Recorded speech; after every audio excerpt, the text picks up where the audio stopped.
A day in each other's shoes. Mrs. Susan Mitchell gazed out the window, her eyes filled with quiet sadness as she watched Jason, her 24-year-old neighbor, zoom past on his loud motorcycle. "Young people these days don't appreciate a single moment," she muttered, running her wrinkled hands over Tom, the cat curled up in her lap. On the other side of the wall, Jason fastened his helmet and thought, "Mrs. Susan is staring at me again with that judging look. Old folks act like they know everything." A small town with a big idea. 2 weeks later, the town of Bridgeville was buzzing with excitement for the upcoming event, Walk in My Shoes, a program designed to help generations understand each other better. On a colorful flyer, the words, "Try living a day as someone else," made Mrs. Susan chuckle. "Sounds like a child's game," she told Martha, her best friend of 60 years. "Why don't you try it?" Martha nudged. "My son said this program is a big hit in Chicago." At the same time, Jason watched a promo video about the event on his phone. "I wish Mrs. Susan understood what my life is like," he sighed. The challenge begins. The next day, Jason knocked on Mrs. Susan's door with an unexpected proposal. "Would you join Walk in My Shoes with me? You'll spend a day living like me, and I'll live like you." Mrs. Susan frowned. "What do you mean?" "You'll use a smartphone, learn TikTok, order food through an app. And I'll sell handmade goods at the market like you do, and write letters instead of texting." Mrs. Susan thought for a moment, then nodded. "All right, but I can't promise I'll be any good at it." Mrs. Susan's day as a young person. At 7 a.m., Jason arrived with an iPad in hand. "Today, you're going to be a food influencer," he grinned. "The first lesson? Using TikTok."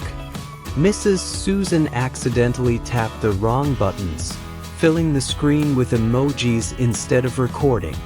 "This is too complicated," she groaned as she unknowingly turned on a filter that transformed her face into a cat. But as Jason guided her through filming a video of her baking her famous apple pie, something magical happened. Her thin, skilled fingers kneaded the dough effortlessly while her warm voice narrated the secret family recipe. Within an hour, the video had 50 views. "Mrs. Susan, you have 12 followers already," Jason exclaimed. A young girl commented, "Grandma, this recipe is slay." "What does slay mean?" Mrs. Susan asked. Jason chuckled. "It means amazing." That afternoon, they ordered food through an app. Mrs. Susan was amazed. "Just a few taps and the food comes to your door? In my time, we had to cook everything or walk miles to find a restaurant." Jason's day as an elderly person. Meanwhile, at the local handmade market, Jason struggled to sell handcrafted wooden trinkets. "How does Mrs. Susan sell these out every week?" he wondered. An elderly customer asked about a ceramic vase. Jason stammered, not knowing how to explain its origin. "I just started today," he admitted. Mrs. Martha came to his rescue. "Handmade items each have a story, dear. You have to learn to tell it." By noon, Jason's back ached from sitting too long. He finally understood why Mrs. Susan always complained about joint pain. "A day in her life is harder than a whole week in my office job," he confessed. A special dinner. That evening, Jason brought pizza to Mrs. Susan's house. They watched the videos they had filmed. "You know," Jason admitted, "I never realized how tough running a handmade business is." Mrs. Susan smiled. "And I never imagined I could learn new things." That cat filter was hilarious. They laughed, a sound that bridged the gap between their worlds. A lesson across generations. The following week, Bridgeville's newspaper featured their story.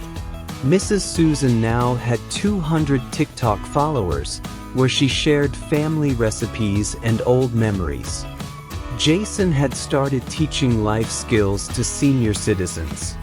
On Mrs. Susan's desk, a framed photo of the two of them sat proudly. Underneath, a handwritten note read, "Age is just a number. What matters is keeping a young heart." A message for you. The story of Mrs. Susan and Jason reminds us that heavy checkmark, every generation has unique value that deserves appreciation. Heavy checkmark, differences aren't barriers, they're opportunities to learn.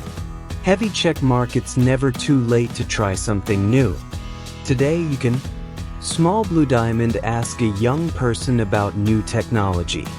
Small Blue Diamond, share a life story with someone from a younger generation.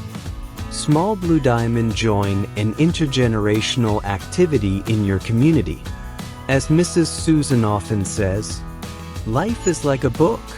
If you don't turn the page, how will you know how great the next chapter is?